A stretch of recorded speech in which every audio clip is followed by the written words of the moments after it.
ये नदी से देखो, ये सिर्फ एक पाइप से पानी निकल रहा है पूरी नदी का। अब ये पाइप मैंने अमीन भाई को भी बताया था कि कम से कम 3 से 4 लगे ताकि पानी को रास्ता सही मिले।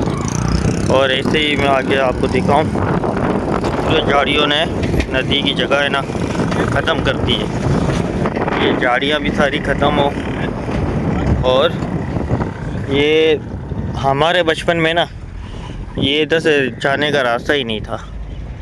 अभी तो ये है कि मैं नदी के बीच में खड़ा हूँ, एक नाले का पाइप है बस, ये पाइप है आ रहा है भाई, ये हमारी नदी है देख लो। केएमसी की टीम आई है मुबारक साहब की तरफ से, आमिर भाई इसको विज़िट करवा रहे हैं। ये नदी डीप करवानी है हमारी। अब ये नदी का रास्ता देख लो, ये तो एक पाइप का नाला है बस, आप ये देख सकते हो। ठीक है, अब इसको करना है सही ताकि पानी स्पीड से निकले। और आप ये देखो इधर रोड बन गया है, सिर्फ ये एक पाइप है। ठीक है, इधर कम से कम 2 या 3 पाइप और लगे ताकि पानी सही से निकले और रास्ता भी रहे। अगर पाइप नहीं लगता है तो रास्ता ख़त्म होगा ये।